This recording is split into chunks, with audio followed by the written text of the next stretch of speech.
Hello friends, welcome back. Today, we're diving deep into 9 major leaks and some juicy speculation for Cobra Kai Season 6, Part 2, also known as Strike Hard. Specifically, we're focusing on Episode 8, intriguingly titled Black, White, and Silver. Now, I know what you're thinking. This title has to mean something, right? Well, let's break it down. I think white could represent Miyagi-Do. Black clearly points to Cobra Kai, but what about Silver? Could it refer to the one and only Terry Silver? Or maybe, just maybe, it's hinting at something bigger. Rumor has it Terry Silver's new team, the Iron Dragons, might be rocking grey or silver uniforms. So the word silver in the title could be signaling Iron Dragons in this case, and of course a showdown between these 3 dojos. But hey, that's just a theory. What do you think? But enough with the guesses, let's get into the real meat of it. Here are the 9 leaked events and predictions for this episode. Keep in mind though, these aren't officially confirmed yet, but the images floating around definitely suggest they might be on the money. Ready to dig in? Let's go. One intriguing leak hints at Terry Silver officially joining the Iron Dragons dojo. It's rumored that Terry will make his appearance at this team in this episode, interacting with top fighters like Captains Axel Kovacevik and Zara Malik. However, there's some doubt about this claim. Ian Griffith, who plays Terry Silver, is listed on IMDb for episodes 6, 7, and 10, but not for episode 8 and 9. This raises questions about why he would join the dojo in an episode where he's not expected to appear. It's possible Terry might be working behind the scenes as a puppet master, carefully manipulating the Sekai Taikai tournament from the shadows. Moreover, there's a puzzle regarding the Iron Dragons' identity. They are said to be a Chinese team, yet neither Axel nor Zara Malik seems to fit that description. Could this lead to the event not unfolding as planned? It's very possible Terry, with his wealth and influence, will have convinced the team to change its composition, introducing in his own fighters regardless of their nationality. After all, money talks and Terry Silver knows how to make it shout.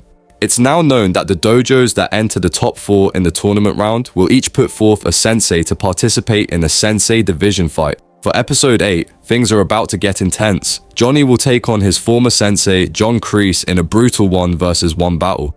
Now, we've seen these 2 throw down before, but what will it be like on the grand stage with everyone watching? Seriously, this is about to get violent with the sweep the leg, strike first, no mercy approach all applied at once.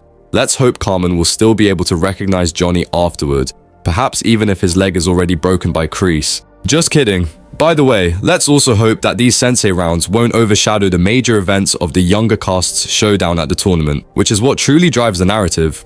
Another high-intensity fight will be a 1-versus-1 battle between Miguel and Cobra Kai's Yoon. Now, these are the matches we're all eager to see. This will be tricky. I'm not sure how the writers will handle this, but I think Miguel might lose this match, further painting him as a bit of an underdog. However, I don't think this will be an elimination, but I suspect they'll make him look vulnerable, only for him to come back stronger later on. It's also mentioned that in this very episode, Dimitri will inform Miguel that Iron Dragons captain Axel Kovacevik flirted with Miguel's girlfriend, Samantha. Remember that clip of Sam and Axel being filmed? We initially suspected some romance might happen, and now it's beginning to make sense that Miguel could lose to Yoon.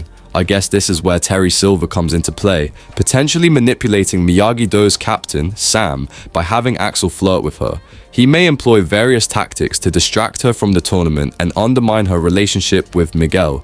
If Miguel's focus shifts from his crucial match to the heartbreaking revelation of Sam's infidelity, it would naturally lead to his emotional downfall and subsequent loss. Actually, this pattern of sabotaging relationships to undermine opponents is a classic Terry Silver tactic. He often sows discord and manipulates connections to create chaos and weaken his rivals. By driving a wedge between people and ensuring they remain distracted and vulnerable, he makes it easier to achieve his own objectives without immediate resistance. Another event shows that Hawk will win the weapons competition for the Miyagi-Do team. This is interesting because it marks a major turning point for his character. Fans have been vocal about how Hawk seemed nerfed in Season 5, where he lost his edge after shedding his bully persona. However, I think this wasn't just a random decision by the writers. Hawk's journey has always been about growth, even if it means facing setbacks. The 5th season may have seemed like a step back, but it set the stage for an epic comeback. In Season 6, Hawk has a chance to reclaim his glory and prove that he's still a champ, he is still a force to be reckoned with. Winning the weapons competition isn't just a victory for the Miyagi-Do team, it's Hawk's moment to shine. Another leak indicates that in this episode, the Cobra Kai and Miyagi-Do teams will advance to the top 8 round, setting the stage for more intense fights and showdowns involving our protagonists. But a juicy tidbit is that Sid's property will be gifted to Johnny and Carmen. Johnny's relationship with his stepfather, Sid Weinberg, has always been strained. Sid was critical and dismissive of Johnny, often belittling him, despite providing financial support. Unfortunately, Ed Asner, the actor who played Sid, passed away on August 29th, 2021 after season 3 of the show. In season 6, I think the show will reveal how Sid dies and who inherits his fortune. Even though Johnny has always claimed he didn't want Sid's money, it seems likely that Sid has no one else to leave his wealth to. Given that Sid often supported Johnny without clear motives, it's possible he would include him in his will, even if Johnny never expected it. Sadly, Ed Asner's passing means that the writers never had a chance to fully conclude Sid's storyline. I doubt they'll give Sid a grand, exciting redemption, as it wouldn't be consistent with his petty nature throughout the series. However, the show will need a strong reason for why Johnny, despite never working for Sid's wealth, would be the one to inherit it. Let's imagine the show create a connection between Sid and Johnny's biological father, call him Mr. Lawrence. Now imagine Sid and Mr. Lawrence, Johnny's real dad, were once colleagues at Lorimar, both working under Mr. Mills. Sid, envious of Mr. Lawrence's skills and his relationship with a beautiful woman named Laura, Johnny's mother, saw an opportunity when Mr. Lawrence was sent to Vietnam. Sid stole Mr. Lawrence's designs, passed them off as his own, and rose through the company. He also harassed Laura, who already had Johnny. When Mr. Lawrence returned from the war, broken and disillusioned, he discovered that Sid had taken credit for his work. Devastated, he vanished from Johnny's life.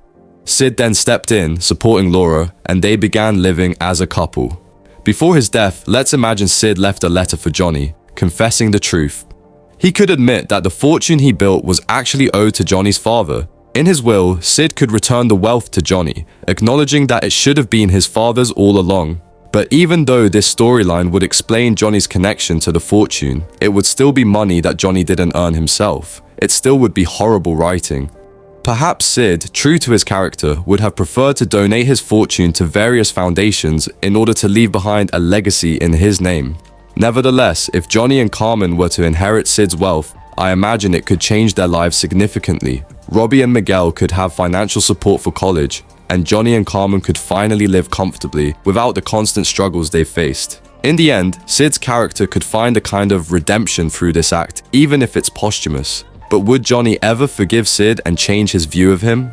Even with such a revelation, it might not be enough to erase the years of disdain and resentment, but it could provide Johnny with a sense of closure, and perhaps lead to a more nuanced understanding of the man who raised him. What do you think of this development? Another interesting event is that Master Kim Soon-young's portrait will be found in the locker room. It's not mentioned where exactly, but it's safe to say this will happen during the Sekai Taikai. If Master Kim Soon-young's portrait is found in the locker room, it could suggest his significant historical involvement in the tournament, potentially linking to Cobra Kai Dojo's background. Also, this discovery might reveal a hidden connection between Master Kim and Mr. Miyagi, perhaps explaining why Mr. Miyagi had the Sekai Taikai headband and uncovering deeper layers of rivalry or alliance that shaped their philosophies and the current conflicts in the series. The final leak mentioned here is that Amanda will discover a shocking truth about Mr. Miyagi. This is quite intriguing. If Amanda discovers something negative about Mr. Miyagi while the dojo is at the Sekai Taikai, it could have profound implications for Miyagi-Do, Daniel, and his wife. This revelation might challenge Daniel's perception of his mentor, causing an existential crisis and straining his relationship with Amanda as they grapple with the new information. It could also impact the dojo's philosophy and approach, potentially leading to a shift in how they train and compete. But this doesn't necessarily mean the truth will be negative. Either way, it adds an intriguing layer of tension and drama to the storyline, making the outcome of the Sekai Taikai even more unpredictable. Drop your thoughts in the comments about these plot twists and upcoming showdowns. Who do you think should face off in the final battle? And what's your take on the Sam and Axel chaos? Let me know. Thanks for sticking around, Dojo mates. Stay sharp, stay safe, and I'll catch you in the next one.